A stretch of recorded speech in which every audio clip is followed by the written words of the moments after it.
मंदिर बने हुए हैं, सभी को प्रणाम करते हुए 2019 में राष्ट्रीय आदिवासी नृत्य महोत्सव का आयोजन हम सब ने मिलकर किया था। जबरदस्त सफलता मिली। सभी प्रदेश के हमारे नर्तक दल आए थे, विदेशी कलाकार भी आए थे, हमारे अतिथिगण भी आए थे। सब लोगों ने खूब आनंद लिया और इस कार्यक्रम को निरंतर करने की सबने सलाह भी दी। लेकिन पिछले वर्ष कोरोना के कारण से आयोजन नहीं हो पाया था। इस साल कोरोना में काफी कमी आ गई है। केवल 2 अंकों में ही पूरे प्रदेश में उसके मरीज मिल रहे हैं।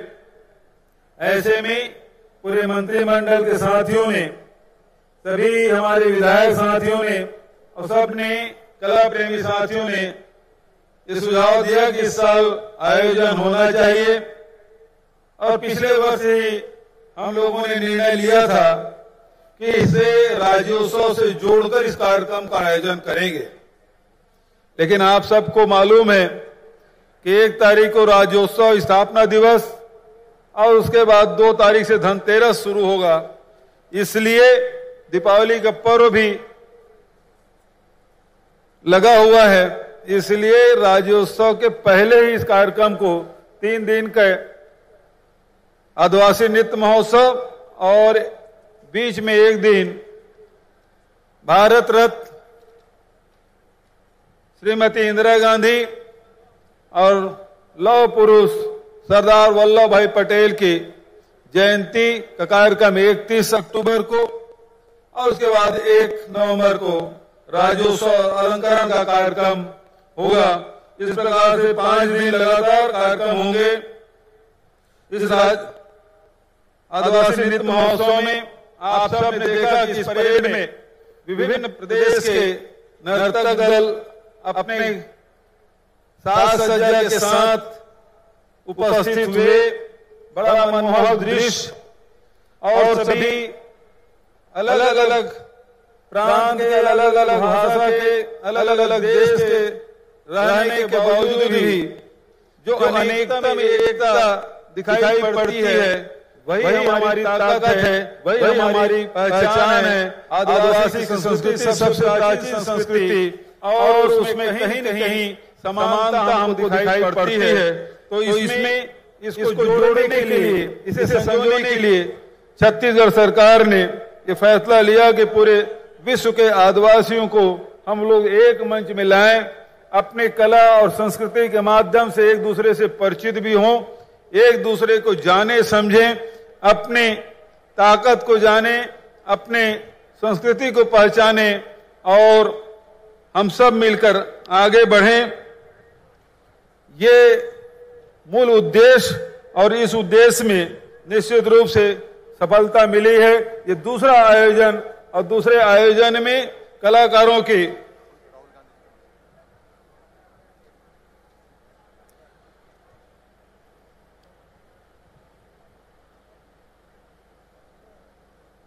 आदरणीय साथियों, मैं बताना चाहूंगा हमारे छत्तीसगढ़ में हमारे 42 प्रकार के जनजाति निवास करते हैं, जिसमें 5 प्रिमिटिव ट्राइब्स हैं और इसमें 1/3 जनसंख्या आदिवासियों की है।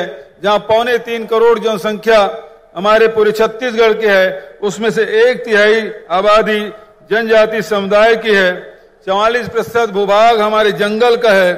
और इस प्रकार से हम देखते हैं कि बड़ी संख्या में हमारे जनजाति के उपजातियां, जिसमें गोंड, कंवर, बिंजवार, भतरा, उरांव, मुंडा, कमार, हलबा, बैगा, भरिया, नगेसिया, मंझवार, खरवार, धनवार, ये सब जातियां शामिल है। और उसके बाद 5 जो प्रिमिटिव ट्राइब्स है, जिसमें अबूझमाड़, अबूझमड़िया, कमार, पहाड़ी कोरवा, बिरहोर, बैगा, ये जातियां भी यहाँ निवास करती है। और अपने छत्तीसगढ़ में विभिन्न जातियों के अपनी विशिष्ट सांस्कृतिक पहचान है। उनकी बोली और भाषा अलग अलग है और अलग अलग उनके नृत्य, गायन, उनके अलग अलग शैलियां अलग अलग तरह के शिल्प कलाएं, ये सब हम लोगों को देखने को मिलता है।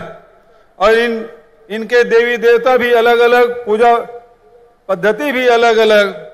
तो इस प्रकार से विभिन्नता हमारे बहुत सारे जनजाति में है। और उसे एक मंच देकर इसके शादी ब्याह किस प्रकार से होते हैं, फसल आने पर किस प्रकार से ये लोग कार्यक्रम करते हैं, किस प्रकार के सांस्कृतिक कार्यक्रम करते हैं, वो सब एक मंच में देखने को मिलेगा। एक दूसरे को समझने का अवसर मिलेगा और एक दूसरे को जानने का अवसर मिलेगा। आप सबको बताते हुए मुझे प्रसन्नता है, पिछले समय 2019 में हमारे तत्कालीन राष्ट्रीय अध्यक्ष राहुल गांधी भी इस कार्यक्रम में उपस्थित हुए थे।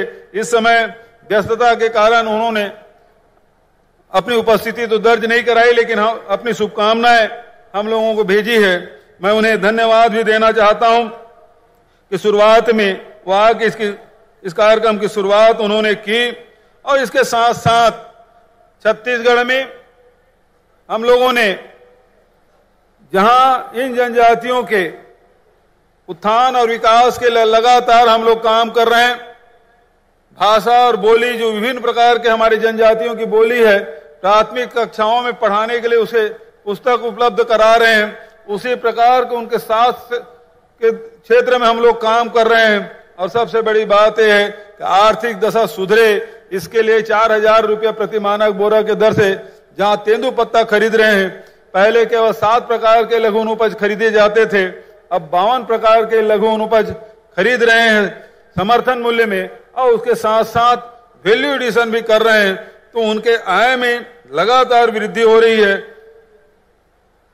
तो हम लोग सब मिलके छत्तीसगढ़ के नवनिर्माण में सबकी भागीदारी हो, सबका उन्नयन हो, सबका विकास हो, और जो सपने हमारे पुरखों ने देखा था उसे हम सब मिलके पूरा कर सकें। ये हमारी सरकार के कार्यक्रम और उसके कारण से पूरे देश में जहां मंदी का असर रहा, लेकिन छत्तीसगढ़ में, खासकर छत्तीसगढ़ के वनांचलों में, जब महुआ कोई खरीद नहीं रहा था, इमली कोई खरीद नहीं रहा था, लॉकडाउन लगा हुआ था, उस समय समर्थन मूल्य से लगभग दुगने कीमत में हम लोगों ने महुआ और इमली की खरीदी की। उससे निश्चित रूप से आदिवासियों के अर्थव्यवस्था में सुधार हुआ है।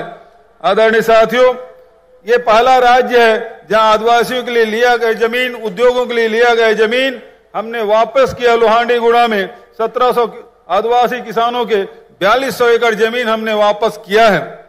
उसी प्रकार से फॉरेस्ट राइट एक्ट में लगातार हम लोग पट्टा देने का काम, चाहे वो व्यक्तिगत दावे के हों चाहे सामुदायिक दावे के हों, और उसी प्रकार से यदि इनकी जमीन ली जाती है तो जिस प्रकार से यूपी गवर्नमेंट ने जो पास किया था 4 गुना उसका मुआवजा दिया जाएगा, वो कानून हमने छत्तीसगढ़ में पास किया है।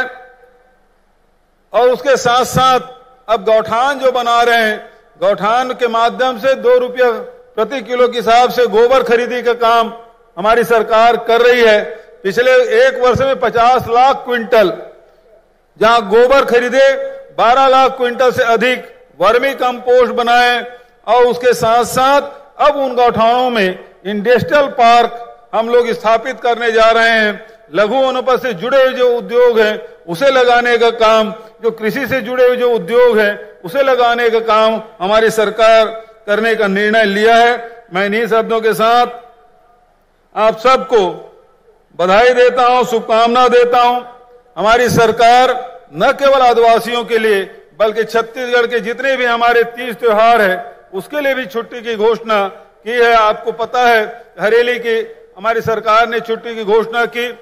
तीजा के लिए जो महिलाएं उपवास रखती है उसके लिए छुट्टी, फिर विश्व आदिवासी दिवस की छुट्टी, कर्मा जयंती की छुट्टी, छठ पूजा है उसकी छुट्टी, और अभी नया हमने छेरछेरा पुन्नी की छुट्टी की भी घोषणा, हमने अवकाश की घोषणा की है, जिसका लाभ निश्चित रूप से पूरे प्रदेश के सांस्कृतिक रूप से एकजुट करने में हम सफल हो रहे हैं। उसी के साथ साथ आदिवासी क्षेत्र में जो देवगुड़ी है, जो घोटुल है, उसके निर्माण कार्य के लिए हम लोगों ने निर्णय लिया और सैकड़ों के तादाद में देवगुड़ी निर्माण हम लोग कर रहे हैं। उसके साथ साथ आदिवासी संस्कृति के प्रचार प्रसार के काम में लगातार हमारी सरकार लगी हुई है और पर्यटन के क्षेत्र में राम वनगमन परिपथ पर्यटन परिपथ, बौद्ध सर्किट जैसी परियोजनाएं भी हम लोगों ने शुरू की है। ये सारे हमारी छत्तीसगढ़ की संस्कृति, ये हम लोग छत्तीसगढ़ की संस्कृति को उभारने का काम पूरे विश्व पटल और में लाने के लिए निरंतर हम लोग काम कर रहे हैं। इन्हीं शब्दों के साथ, चूंकि समय काफी हो चुका है, आदरणीय हेमंत सोरेन को भी हम लोग सुनना चाहते हैं, हमारे मुख्य अतिथि को, और इसके बाद भी अभी और भी कार्यक्रम लगातार होंगे, उस कार्यक्रम में भी आप सबकी सहभागिता रहेगी। मैं आज इस उद्घाटन समारोह में सभी अतिथियों का स्वागत करते हुए, सभी महानुभावों का स्वागत करते हुए, आप सबका अभिनंदन करते हुए, दीपावली भी नजदीक आ रहा है तो अग्रिम बधाई और शुभकामना देते हुए अपने वाणी कहीं विराम देता हूं। धन्यवाद।